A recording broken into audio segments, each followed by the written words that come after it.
Tidereavers, the most infamous outlaws the world has ever known. Their first army of mercenaries failed to capture Tran, but it is clear that they will be back. For now, Tran's army sets up operations from Fort Naxos. It is only a few days' trip to Port Chinos from here, but Tran's army prepares for the wrath of the Tidereaver army, commanded by the master assassin Kuroda.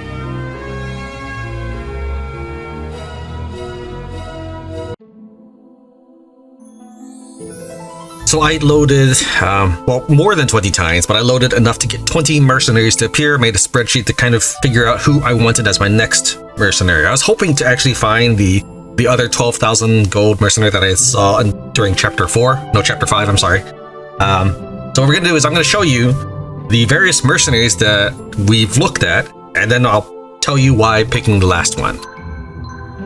So, to begin with, we're going in order of threat. And by the way, I said I found 20 mercenaries. Many of them were duplicates. So for example, General Bison, for whatever reason, appears many more times than the others. I don't know if he's just a very common mercenary.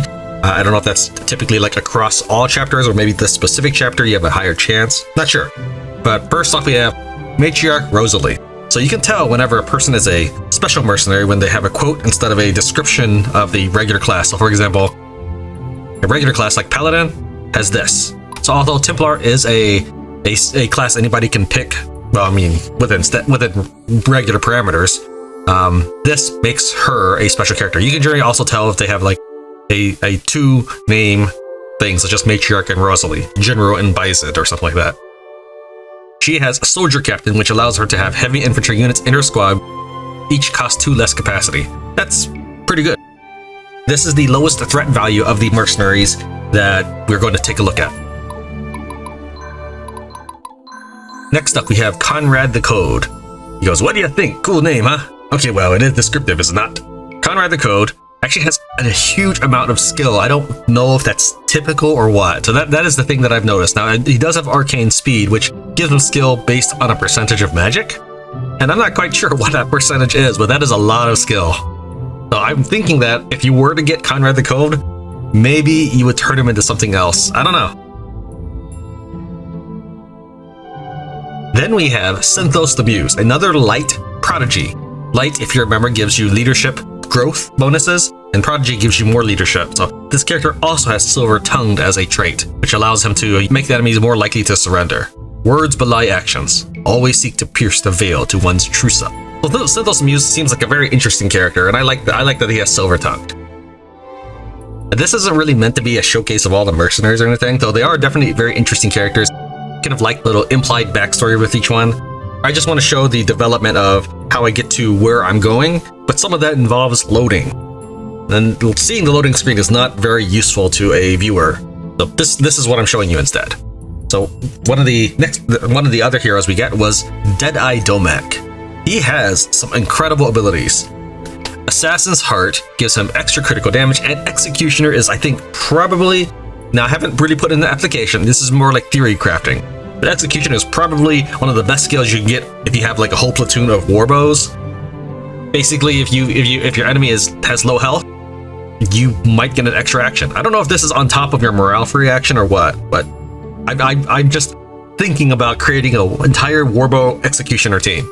Now, it wasn't because of Deadeye Domak, it's something I wanted anyways. And yeah, Deadeye Domak, he seems like he'd be a very good figurehead for that department. The only disappointing thing about him is that he's an Earth Affinity. Out of the numerous General Bisons I have drawn, this one has the highest threat value. He has Archer Captain, Bowmanship, and Desert Warrior. As an Archer Captain, any archers in his squad cost less. As a person with Bowmanship, if he attacks somebody on walls or in the woods, there is no penalty. I really like that. Now, I don't know if there is a penalty for firing at walls adjacent or woods adjacent, but it does say from 2+ range. So that would be something I'd have to hire and test out. What I mean by this is, I believe that you still get a penalty shooting point blank 1 tile away on a guy on top of walls. I still think there's a penalty for that, but this trait description specifically says from 2+ range. Maybe I'm wrong about the penalty, and again, I haven't done that much testing for specific traits. Desert Warrior, I mean, there's not that many desert maps, there's not that many snow maps either, but I guess it's okay. Whereas General Bison has the very powerful Archer Captain ability that does eventually reach the end of its usefulness as you start to max out your leadership. So that being said, maxing out your leadership is not something that you can do during the course of normal gameplay. You would pretty much have to farm that specifically. Next we have Tariq the Wicked, who is a more powerful bow user, but not as powerful as a bow commander. So he has bowmanship, which we've already addressed as with General Bison, but he has cold-blooded as well instead of any of the leadership traits, which gives him a 25% damage boost to enemies who have already been hurt. Now, what I believe, and I don't know if this is accurate, what I believe is your characters attack at the same time, even if there are some variance in how fast they attack. I think it counts as one simultaneous attack. Let's say I had a squad of 9 archers and they all shoot. Although there may be different twang sounds that you hear, we're going to assume that all those damage takes place at the same time rather than one enemy being damaged just ahead of somebody else with higher skill. Maybe the skill does play a part in that, I don't know. One of the reasons why I think everything takes place simultaneously is if you had, say, a squad of 9 melee cavalry, you may notice that the enemy isn't dying as quick as you might think they would be because you have all these powerful knights. Well, the issue is your knights pretty much target whatever they can reach and then it dies. So they're basically overkilling an enemy. Coming in at rank 3 is Warlord Tatar. Tater? I don't know, Tatar sounds way cooler. We have an Earth Affinity Centurion. Centurions, they can attack not only the character in front, but that damage also feeds back into the person right behind. So that's actually a pretty good ability. I think it's, while it may target fewer people than a Zweihander, it is probably more consistently useful. Yeah, I think a mix of both would be best though. So he has Resolve, Imposing, and Desert Warrior. Resolve allows him to take less damage when he starts getting hurt. Well, you know, under a certain hit point value. And then Imposing makes him more likely to be hit. I would say that for Centurions, it would probably be fitting to put them in the middle row, maybe even in the back row to ward off rogues, and have Zweihanders and stuff in the front row. Regardless, wherever he's at, he's more likely to be targeted, so that might be of value to you. Desert Warrior, I don't see too much point in Desert Warrior and Tundra Warrior abilities. In second place, we have the Outcast. If you will not have me, then you will die. Unimpressively, he has Smite, and then I think Smite just ramps up his threat value greatly. Unit does 50% more damage to rogues, assassins, and magician units. While that's okay, his most valuable thing is that he's Dark Affinity, and he carries a Sunstone with him. And finally, in first place, with the highest threat value and the coolest abilities, we have Zentini the Undying. Offense wins battles, defense wins wars. Those who understand this shape our world. Alright, let's take a look at this guy's amazing abilities. Well, really, he's got one amazing ability and 2 cool abilities. First off, let's start with the best. Once per chapter, this unit would survive an enemy volley that would otherwise be fatal. This probably isn't as good as it sounds, in that if he were to get killed by a unit, that unit would probably have no problem killing him a second time, especially if he's just by himself. So it's probably not as good as it sounds. I just really like it though. That just as a sounding ability, that sounds like it's up there. Generally, revival abilities are not that powerful in different kinds of video games for exactly the reason I said. When your entire squad is killed, he comes back, he's gonna be mincemeat for that enemy squad. He has Unscathed, which means he will not suffer critical hits, which does happen, as you might have seen in episode 4. And Resolve. Unit takes 25% less damage. We've seen this before. Immortal Spirit sounds like the coolest one. Now, I would say that one of the reasons why I'm picking him over the other mercenaries we saw is his threat value, which is inflated because of those traits, and because he is a sentinel. And that is one of the reasons why I'm raising so many soldiers, is I want sentinels in the front line. Sentinels give me varying heavy infantry bonuses. Now, I've never actually covered those heavy infantry bonuses, but I suppose I could at this point. If we go to the tutorial, we can see that there is block formation. So it says here, all units block allies from melee attacks when they are anywhere in the formation behind. Now, I think that we'll say 98% chance, or maybe this is a bug in the game, but I have seen occasionally, when I was doing that 400 turns of farming, I've seen occasionally where melee will just slip past the guy in the front and hit people in the back. I don't know, maybe it's just the formations I had. Then we have cover. If we look here, it says, heavy units confer more damage reduction than light units. The closer the proximity, the greater the damage reduction. So if we had sentinels here, it would protect people in the back. So I'm thinking like just an army of sentinels to cover the front lines, and then an army of sirens in the back. Something like that. Multiple squads of this, by the way. That may not work out that way because I'm already lacking resources and I've only hit tier 2.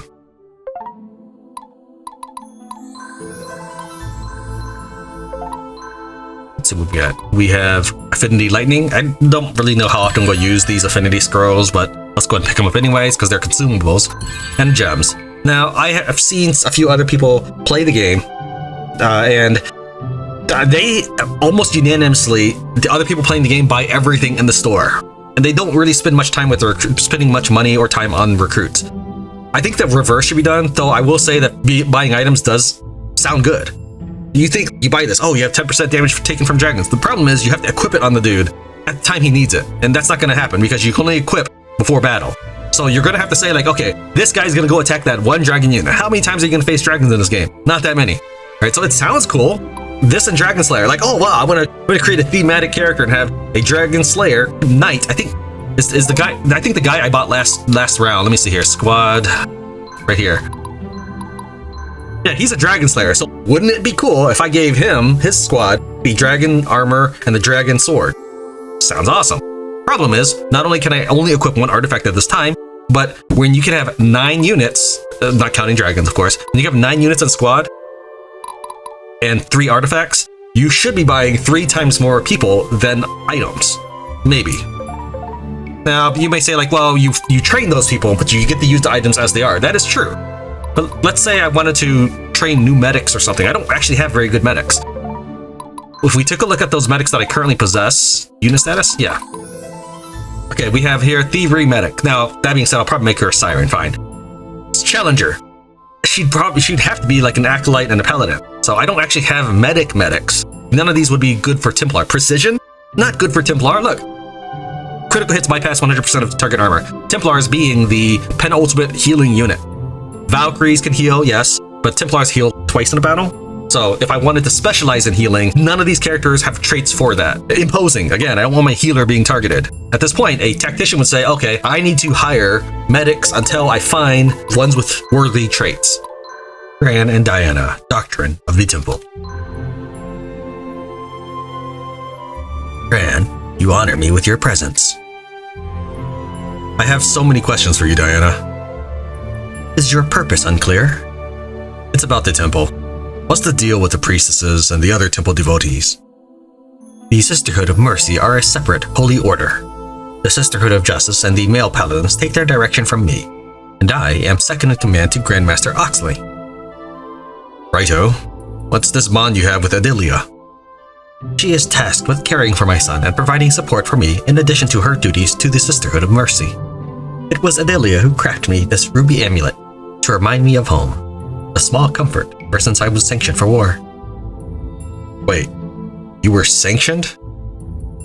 All female potentials must bear at least one child before they are put in harm's way. After Alex was born, I began my paladin training.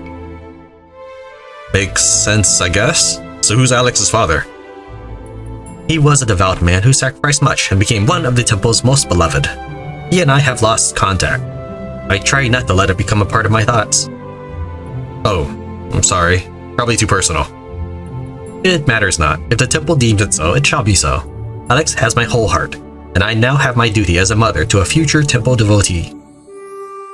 So when do you get to, enjoy life? Consider it is far more enjoyable for a paladin to live as a warrior, ready to destroy evil in any form it takes.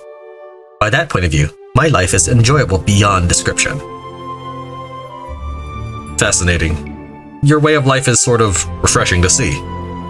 At least there's some semblance of order in this crazy world. Your open mind and open heart are refreshing to me. Please do not hesitate to share your company with me again. Count on it.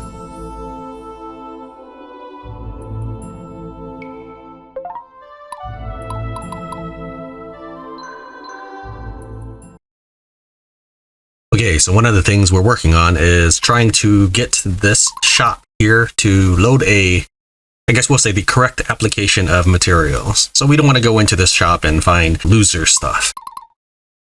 This shop resets every time you return back to base or whatever you want to consider it. So if you begin the map, we'll just go ahead and load up some characters here. And maybe one defender. begin the map and you find what you like, you can just do the restart icon right here, and that will restart the mission where all the enemies will stay the same and the shops will stay the same. And if you don't like what you see, you can just retreat. What we're going to do is we're just kind of demo real quick how this would look.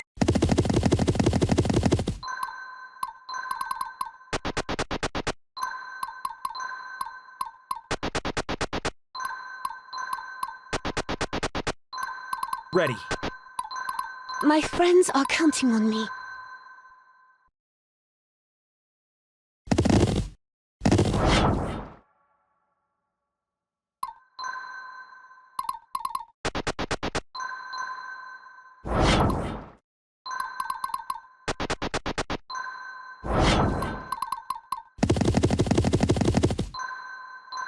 Alright, we can see here that we have a dark dragon. That's actually very good, but not good enough because he doesn't have a trait.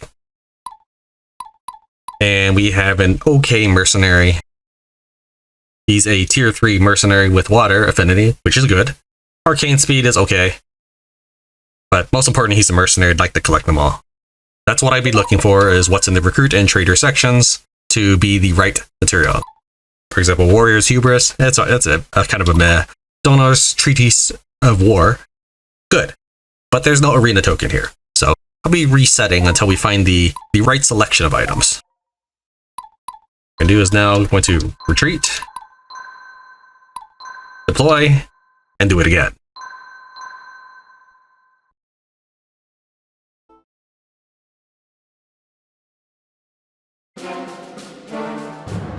Time for subtle measures has passed. Tidereavers, our objective is Fort Naxos. Surround that fortress and have no mercy. They sent Garuda. Hell's bells, they're not messing around. That guy's got killing in his blood. Tran, some powerful folks want your hide. Tran, we could use your knowledge here. The temple needs my advice? I hardly think. The temple is not accustomed to the open battlefield. Okay. Well, we're outnumbered. The standard move is to secure a defensive bottleneck. We might try to take the small forts by the river. It's slightly better than being overwhelmed here. Right, we will follow your command, Tran. Donar be with us.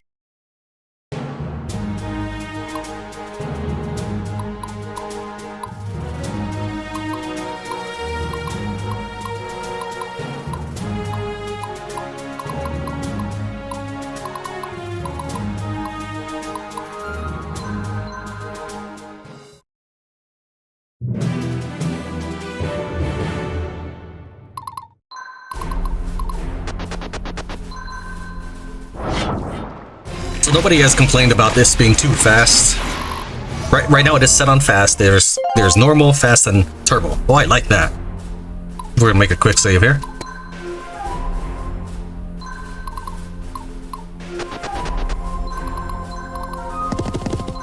Donar be with us. So this is Diana. She has a squad of archers, as well as Tran and Stefan. And unfortunately for me, so we would think, she is right in range of Kuroda, that sneaky assassin, because this assassin team has a speed of 6. However, I just seem to have placed Diana 7 squares away. Well, no, sorry, 8 squares away. Here we go. 1, 2, 3, 4, 5, 6, 7 movement, and then an 8th attack. I could be in some trouble here. Uh-oh. Well, let's play and find out what happens.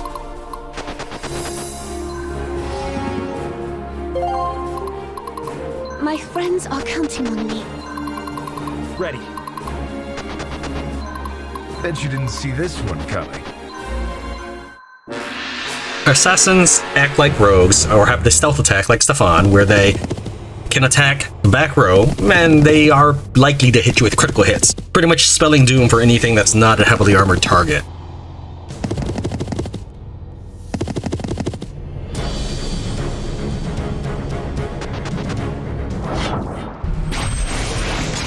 There we go, that's why. These guys are all immortal spirits, meaning that when they get hit with what would be a death blow, they get dropped down to 1 instead. So I've essentially baited him out of his fortress. Looks like we're right on time. Tran, don't count us out just yet. The Army's gonna have our heads if they find out about this. Are you sure you're okay with this, guys? I've never known Tran to be sinister in any way. There's something fishy going on, and Tran needs our help. That's very gutsy of you, Jules. We're way past worrying about the army, kiddos. We're criminals now. But no time for belly aching. Let's get our butts over to transposition on the double. And even though he could have reached Thomas, Thomas has like 3,000 more threat points than her. What I'm more concerned about is what these guys can reach, so I'd rather them not attack anybody but Abigail, I can do this. who has an impressive 8,000 threat. The reason I want them to attack Abigail is I actually want to train up Nibbler here. So maybe, maybe I should promote Nibbler before that happens, actually. I don't know. I guess it should be okay. Promoting your characters before they level gets you more attributes.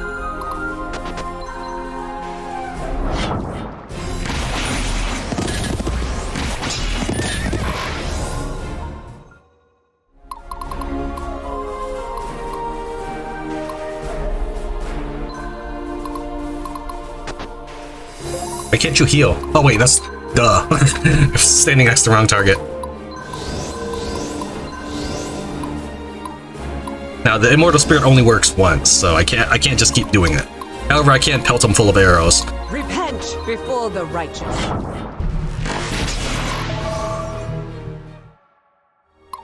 But I do want to stay out of range of those reinforcements. For my people, for my homeland.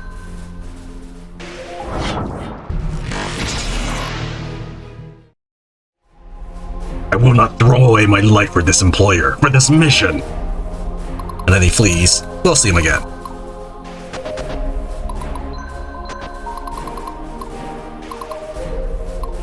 And of course, we get these reinforcements over here. School is in session.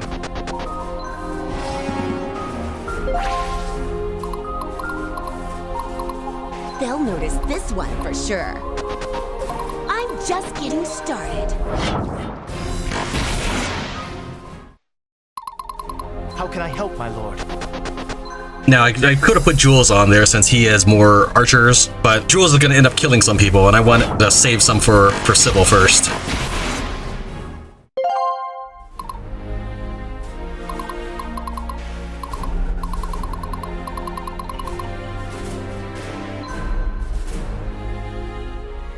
Yeah, let's go ahead and stand here and shoot for a little bit.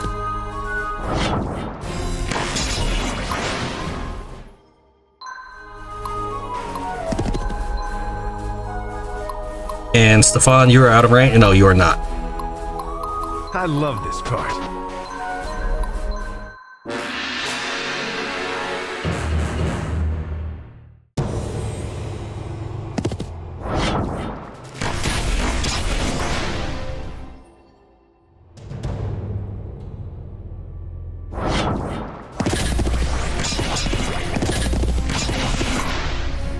As usual, I'm bringing my people out to bear, but after this, I should finally start being able to be rewarded by the fruits of my labors. In general, aside from Abigail's army, most of my teams are just tier 1 rookie soldiers.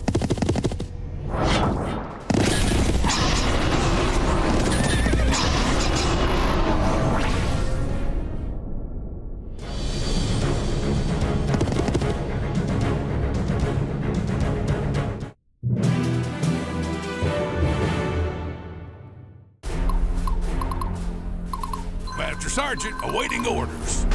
Obviously not going to do much damage here, but the more actions they get engaged in, the better off they are.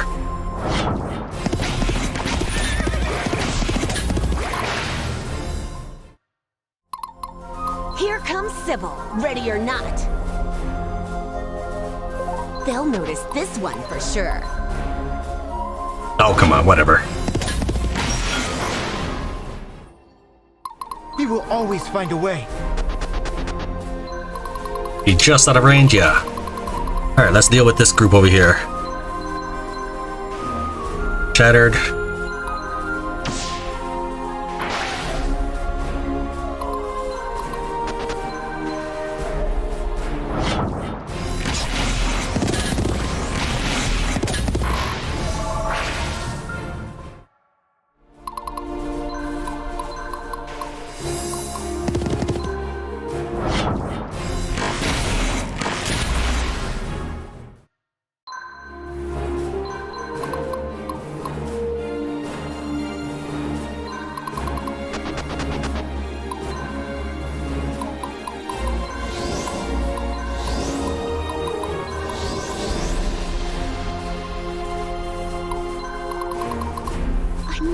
not fail.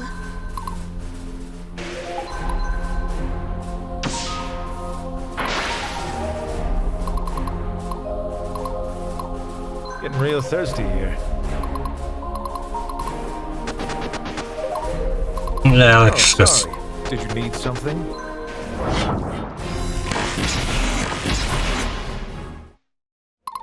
Where am I needed?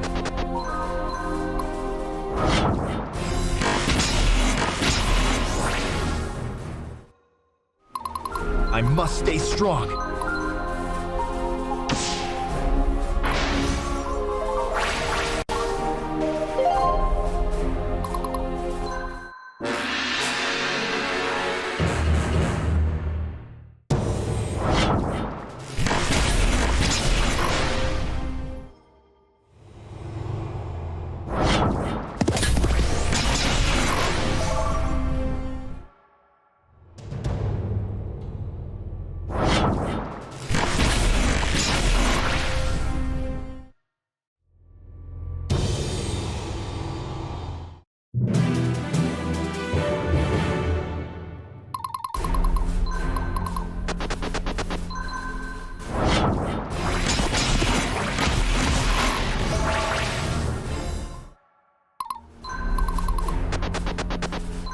Oops.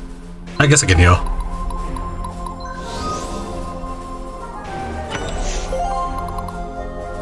I ain't got all day. I'm just getting started.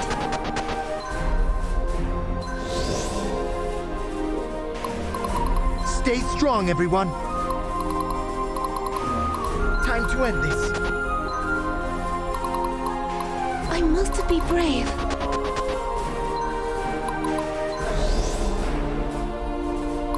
Bet you didn't see this one coming.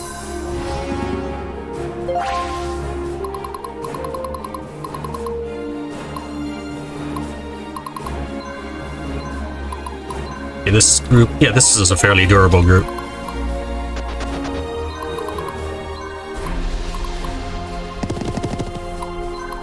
The battle lies before me. A paladin never surrenders.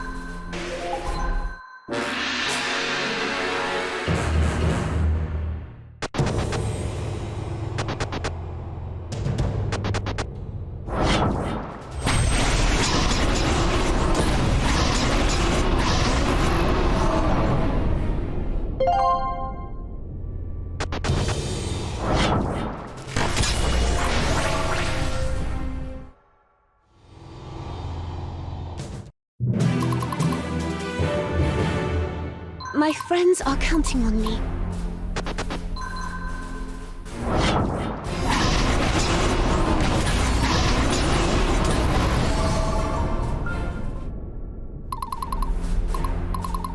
I love this part.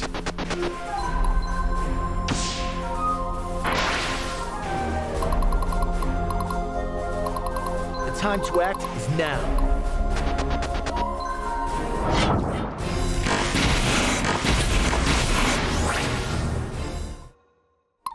Donar be with us.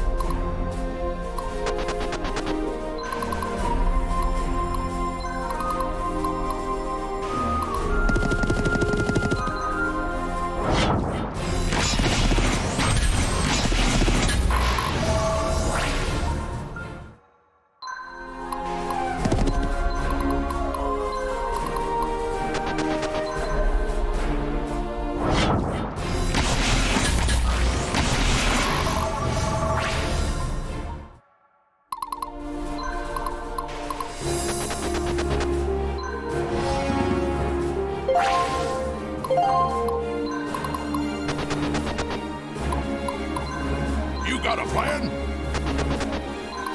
Here comes Sybil, ready or not.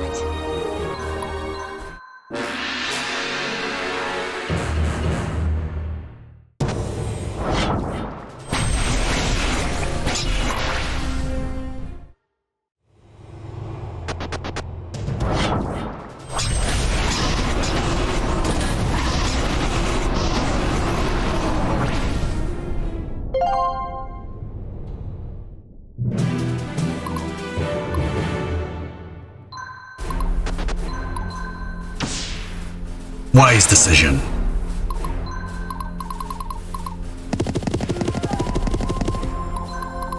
Repent before the righteous. Oops, I meant to hit Where wait. am I needed? How can I help, my lord? Now the enemy bases, if they don't have archers, you can just pretty much rain death on them from far away with no They'll consequence notice this whatsoever. one for sure. School is in session. And they never regenerate soldiers either. Ready. That is one thing that in Ogre Battle, if you defeated any enemies inside the boss army, they would immediately, 100%, ASAP, with no delays whatsoever, be replaced. Getting real thirsty here.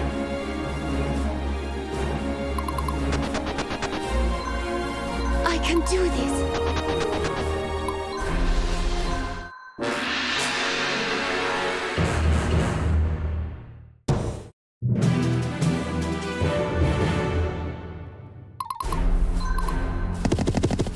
Alright, let's take a look at what items I decided A paladin never surrenders. was worthy of actually recording as my run-through.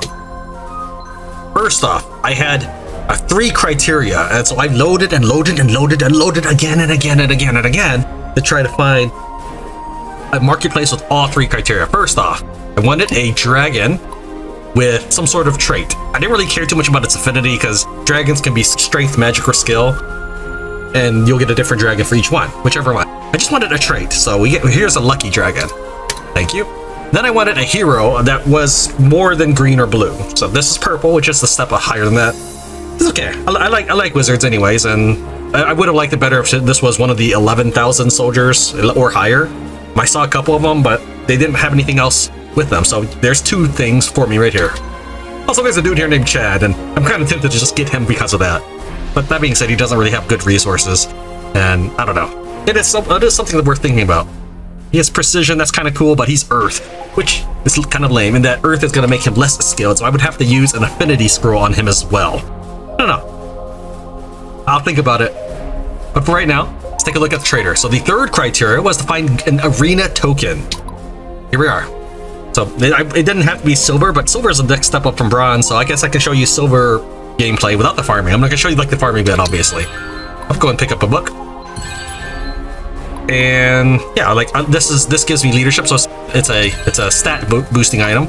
I don't care too much about the blood stat, but the Syncredo, now that is good. The leader gets an extra turn. If you have, for example, a strong leader backed up by just some weak support singers, this doesn't really hurt you that much. In fact, probably helps you. So yeah, we're gonna get this thing. This was an extremely good run at the Bazaar. Now again, this isn't just like some magic luck or anything. It took a lot of loading to get this. We will always find a way.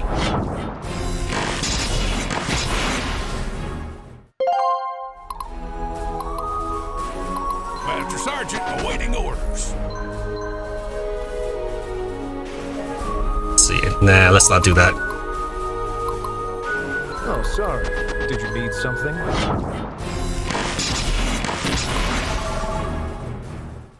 Now we'll do that. I ain't got all day.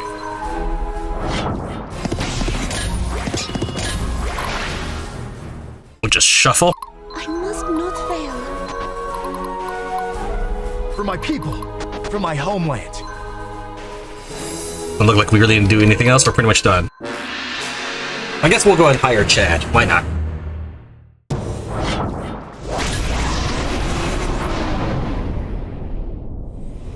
In the current version of the game, when you go to the Bazaar at the same time as you move, it uses up their action for the turn. Donar be with us. But if you go back in the shop and you're still on that tile, it doesn't cost you your movement. You can run off at the same time. If I want a horse, I can get Walter. He has Resolve. I mean, that's not bad. He's Lightning. Lightning is good.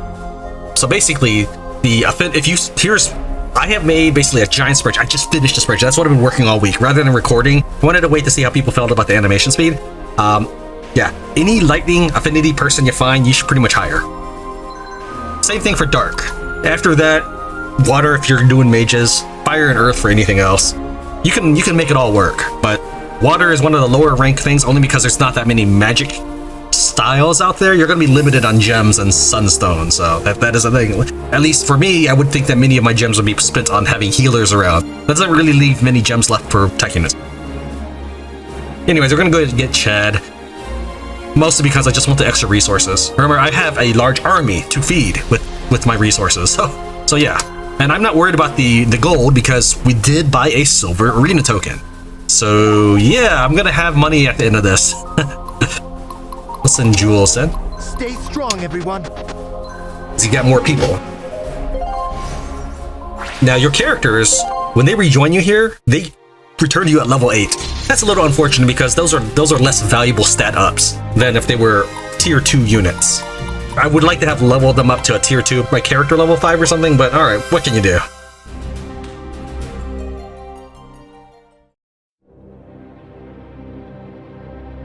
Port Genos Harbor.